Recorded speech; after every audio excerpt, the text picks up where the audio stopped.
On June 22nd, 2007, one of my favorite wrestlers, Chris Benoit, was announced on a broadcast that he had been found dead in his home, and along with his family members.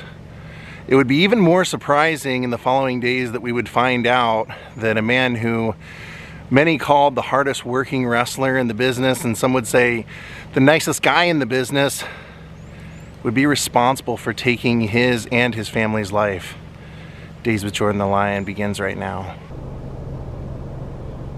This was the home that Chris Benoit, his wife Nancy Benoit, and son Daniel all shared together. Chris was supposed to board a plane and wrestle a pay-per-view event, and never showed up. His employer, the World Wrestling Federation, had not encountered this with him before. He was known as an ultimate professional, so they placed a call to the local sheriff's office requesting someone go out and do a welfare check on Chris Benoit and see why he didn't come. So here is the 911 call that they made. I just spoke to one of the other officers there. My name is Dennis Fagan. I'm a retired detective in New York City. I run the security for World Wrestling, and one of our wrestlers that lives down there is missing, and he told me to say we need a welfare check done. Okay, what's the address? 130 Green Meadow Lane. The zip code is 30215. All right, Dennis, what's your last name? Fagan, F-A-G-A-N. And what's his name? Chris Benoit. It's spelled B-E-N-O-I-T. Okay, and he's a wrestler? Yes, what happened, he's a very religious gentleman, and yesterday he was supposed to show up at a pay-per-view and never got on the plane, never showed up. They've tried to reach his wife, Nancy. She doesn't answer. They tried to call his house. It's out of character for him. So at 3 o'clock this morning, there was a message left for one of the other wrestlers, and basically it says, the dogs are in the backyard, the back door is open, goodbye. And that was it. Dogs in the yard?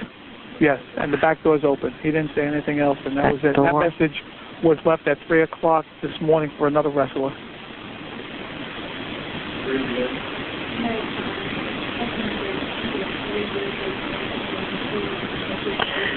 Okay, that's 130 Green Meadow Lane. Yes. Okay, and what's the phone number for you? My cell is 646. Okay, what does he look like? Chris is about 6'1", very muscular, very stocky, has a very wide neck, looks like a wrestler. Okay. White male, black male? Yes, male white. White male. Okay. He's got short black hair.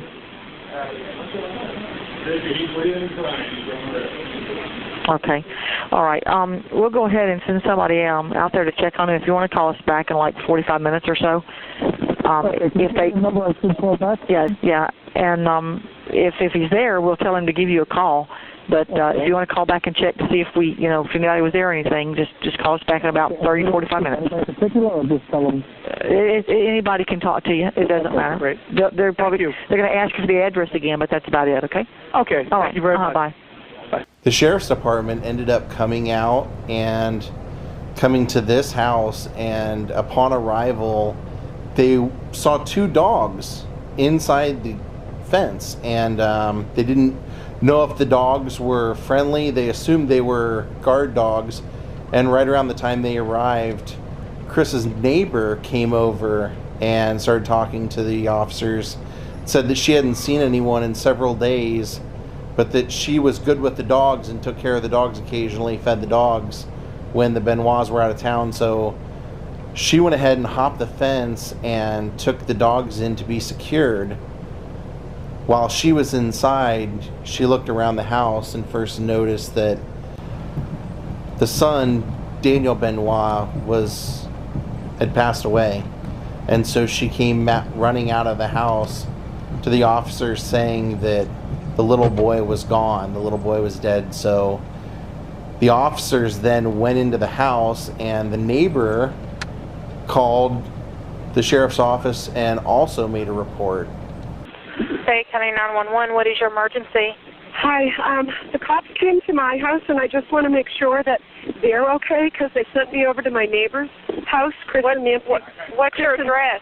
I'm at 110 Green Meadow Lane, and they asked me to hop the fence because they have attack dogs, and I went in and someone had, the little boy and the mom are dead, and so I ran out to scream to them, but then they went in the house and they haven't come out yet. Are they okay? Have you Okay, hold on just a moment. I can. I know where the controls are, but I'm not going in there until Garrett. Tell the cops to come this way. Okay, ma'am. Did the cops call it? Listen to me. What did the cops tell you to do? They told me because this guy's a professional wrestler and I'm friends with him, and they said, "Can you go put the attack dogs in the kennel?" And I did that. And then I went upstairs. Everything was open, so I was yelling, "Nancy, Daniel," that's the little boy. And I went up to Daniel's room, and he'd been killed. Okay. And then I went up to Nancy's, where she sits to watch TV, and she had been strangled and had tape on her face.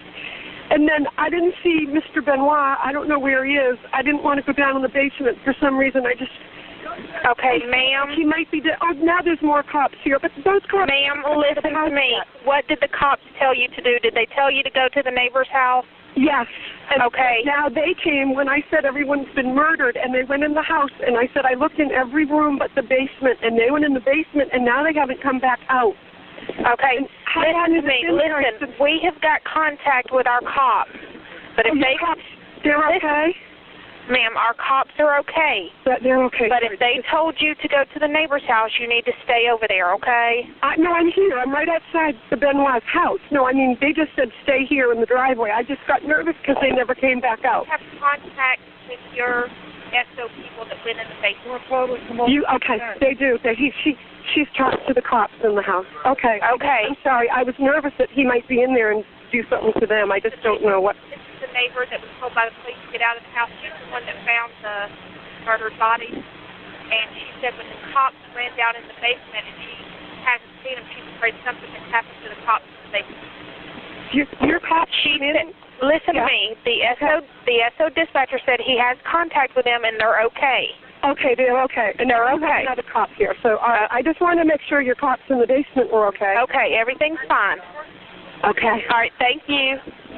When the sheriff's office went inside, the sheriff said that they walked through the house and went up a back door into Daniel's bedroom, and they found Daniel had passed away and was face down. Then they went and walked further through the house and found Nancy had been bound and gagged and wrapped up in a blanket and was laying down. Then they walked throughout the rest of the house and came to the basement, and when they came to the basement, they found Chris Benoit was there and was dead. Underneath one of his weightlifting machines, a cable had been wrapped around his throat and he had been strangled with the machine. Now, originally, the sheriff's report to Chris's employer, the World Wrestling, early investigation, they didn't know that the person that had perpetrated this was Chris Benoit themselves, so they did a big tribute to Chris and his career. But then the horrible truth that they would find out would be that apparently leading up to this, on the Friday before this, Chris had went and worked out in a neighborhood gym.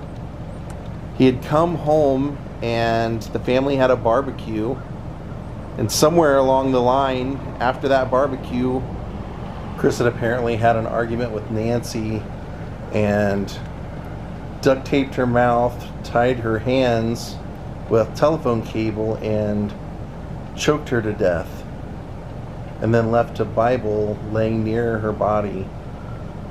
The next morning, he gave his son Daniel a Xanax and then would choke him to death as well, also leaving a Bible beside his body. Just horrific behavior. The police said that there were wine bottles and beer cans all over the house to indicate that there had been drinking. And then the following day, Chris did a search on the internet looking up a biblical verse involving the resurrection of Elijah, and also how to take one's own life or how to break their neck most painless way possible. Then after his internet search, he took a half-drank bottle of wine down to the basement, and like I mentioned earlier, went to one of his weight equipment machines, took the lap bar and wrapped it around his neck with the cable and put weights on it, and then released the weights and broke his neck. He was found sitting there underneath that machine, strangled to death with broken neck. All of this behavior seems so far out of left field for Chris Benoit. He was known as a family man to all of his friends. He was known to love his wife. In fact, it was said that he had saved his wife Nancy from her previous relationship with Kevin Sullivan, which was apparently abusive.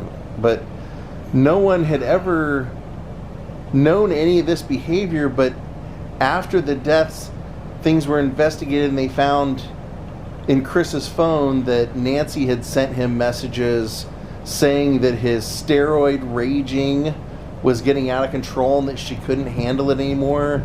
So there was some sort of signs to her that he was changing as a person. A lot of that, I think, goes back to people say Eddie Guerrero's passing. Eddie and Chris Benoit were best friends, and when Eddie died in his hotel room while brushing his teeth, it was such a shock to Chris that he just couldn't handle it. He couldn't process it. And he was having meltdowns where he was uncontrollably crying in his house, and Nancy didn't know what to do for him. And finally, he was told by a therapist to start writing down a journal, things that he would want to talk to Eddie about, things he would want to say to Eddie if Eddie were there. So Chris continued to keep this journal from then till the rest of his life. And after all of this happened, his father started reading the journal and said that he could see a very, very quick decline in Chris's mental state in his writings, that he said as he read it, he could just see someone completely losing their mind. And then eventually an autopsy was done to find out that Chris Benoit had a severe case of CTE from the wrestling and everything in his life. He had a severe amount of brain damage. For someone his age, they believe that may have been the primary culprit of this. I mean, it sounds like that to me as well, because from someone who otherwise was known as a really good guy throughout his whole life to all of a sudden have a decline like that, and knowing what we know about CTE now, a lot of people end up having these kind of depression issues or rage issues or not being themselves. And so what a horrible, horrible tragedy to take place here. Being someone that was such a huge fan of his, it was really hard to cope with what he had done. Finding out the brain damage from the CTE and everything doesn't negate the actions, because unfortunately there's a little boy here that never got to have an adult life or make an impact in the world, and a woman like Nancy, who was a good woman, didn't get to live out the rest of her life, and because of being attached to Chris's name, wrestling basically, other than people that knew her, doesn't want to mention her name. They don't want to acknowledge her. There is a wrestling organization now that actually is going to be putting her in their Hall of Fame, but she had a really great career as a valet. She was woman. She worked with Chris and of course Ric Flair, and did something in wrestling that we don't really even have anymore, that role.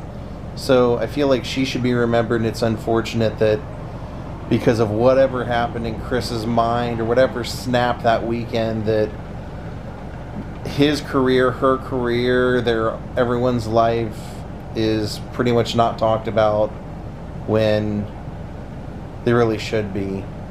sad. Thank you everyone for watching.